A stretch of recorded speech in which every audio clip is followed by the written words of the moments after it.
Kisah para Rasul 24. Paulus di hadapan Felix. 5 hari kemudian, datanglah imam besar Ananias bersama-sama dengan beberapa orang tua-tua dan seorang pengacara bernama Tertulus. Mereka menghadap wali negeri dan menyampaikan dakwaan mereka terhadap Paulus.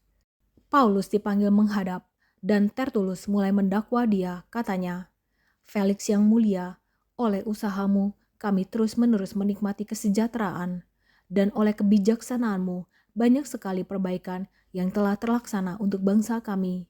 Semuanya itu senantiasa dan di mana-mana kami sambut dengan sangat berterima kasih.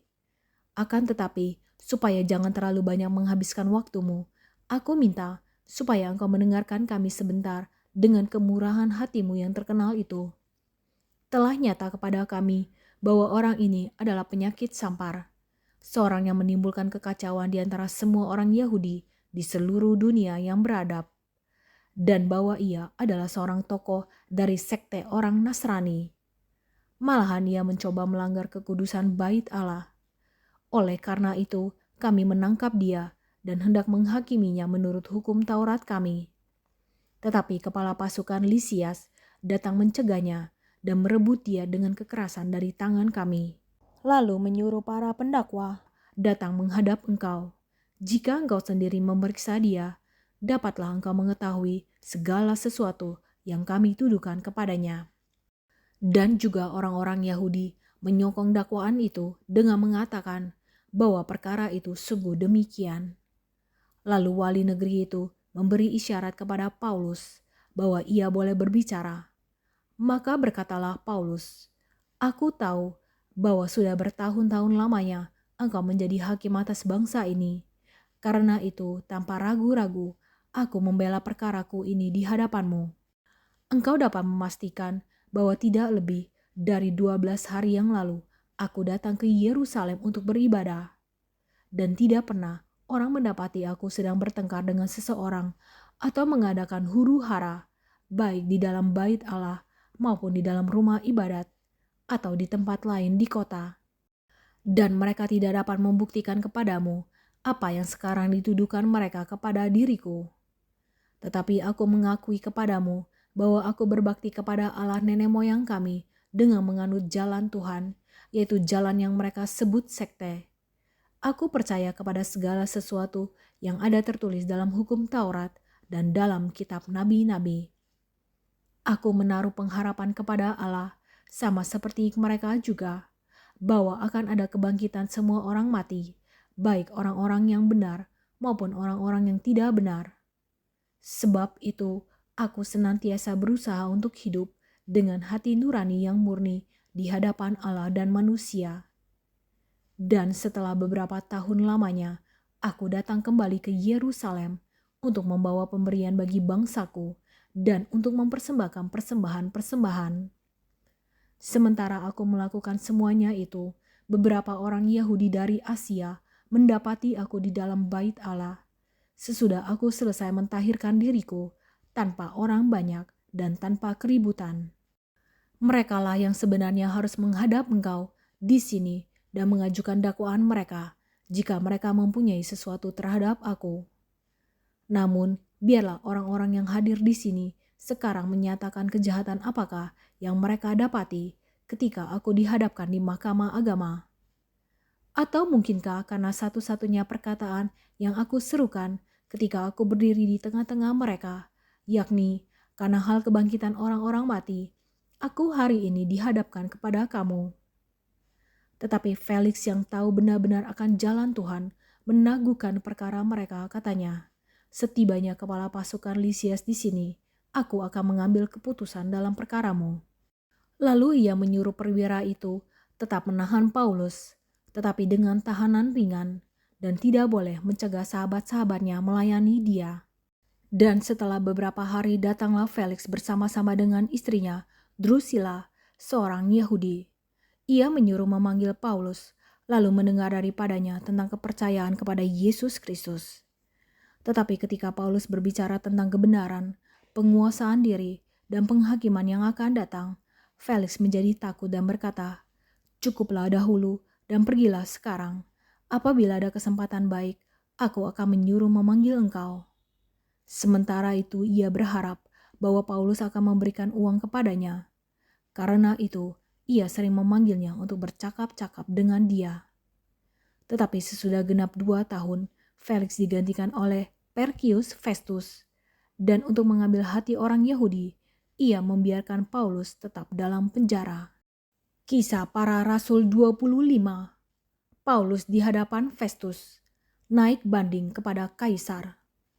3 hari sesudah tiba di provinsi itu, berangkatlah Festus dari Kaisarea ke Yerusalem. Di situ imam-imam kepala dan orang-orang Yahudi yang terkemuka datang menghadap dia dan menyampaikan dakwaan terhadap Paulus. Kepadanya mereka meminta suatu anugerah yang merugikan Paulus, yaitu untuk menyuruh Paulus datang ke Yerusalem, sebab mereka sedang membuat rencana untuk membunuh dia di tengah jalan.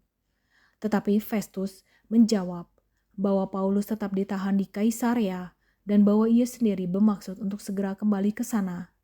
Katanya, "Karena itu, baiklah orang-orang yang berwenang di antara kamu turut ke sana bersama-sama dengan aku dan mengajukan dakwaan terhadap dia jika ada kesalahannya." Festus tinggal tidak lebih daripada 8 atau 10 hari di Yerusalem. Sesudah itu, ia pulang ke Kaisarea. Pada keesokan harinya, ia mengadakan sidang pengadilan dan menyuruh menghadapkan Paulus.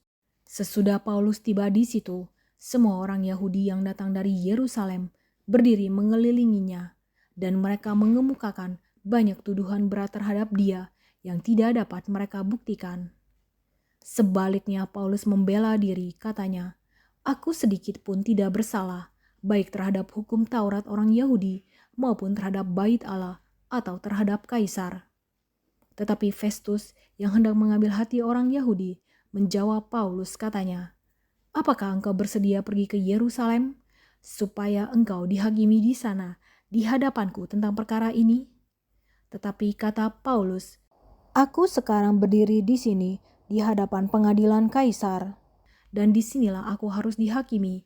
Seperti engkau sendiri tahu benar-benar, sedikit pun aku tidak berbuat salah terhadap orang Yahudi.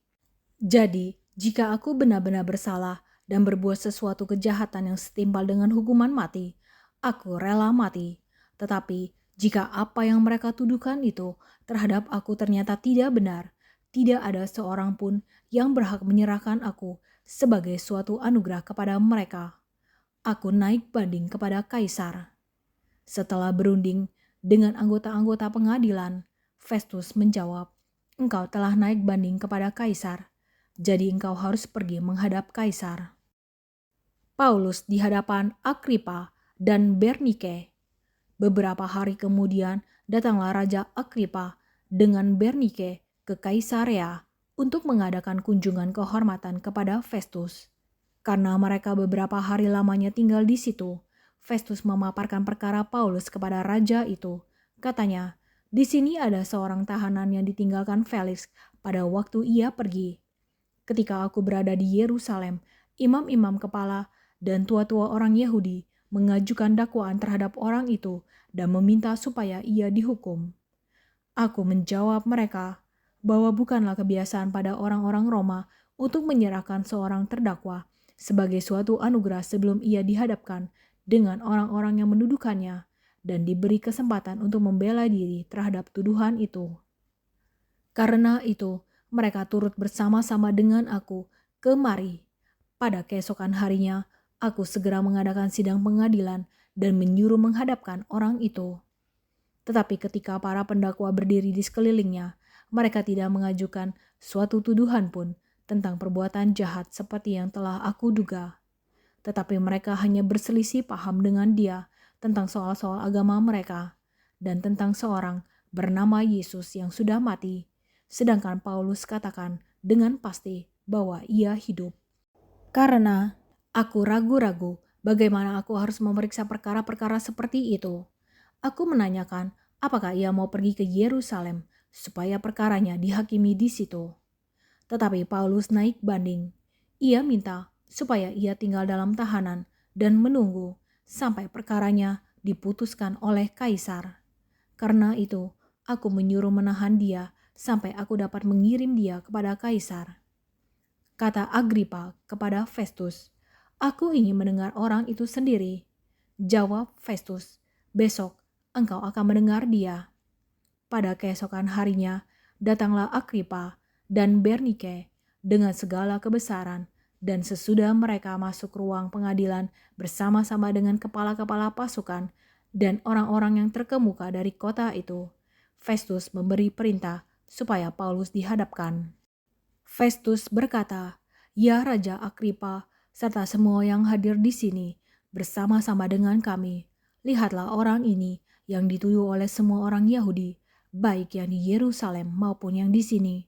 Mereka telah datang kepadaku dan sambil berteriak-teriak, mereka mengatakan bahwa ia tidak boleh hidup lebih lama. Tetapi ternyata kepadaku bahwa ia tidak berbuat sesuatu pun yang setimpal dengan hukuman mati. Dan karena ia naik banding kepada Kaisar, aku memutuskan untuk mengirim dia menghadap Kaisar. Tetapi tidak ada apa-apa yang pasti yang harus kutulis kepada Kaisar tentang dia. Itulah sebabnya aku menghadapkan dia di sini kepada kamu semua, terutama kepadamu, Raja Agripa, supaya setelah diadakan pemeriksaan, aku dapat menuliskan sesuatu.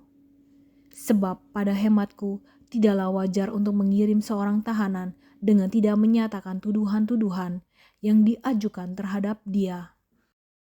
Kisah Para Rasul 26, Pembelaan Paulus di hadapan Agripa.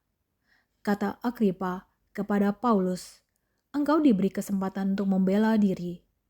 Paulus memberi isyarat dengan tangannya, lalu memberi pembelaannya seperti berikut.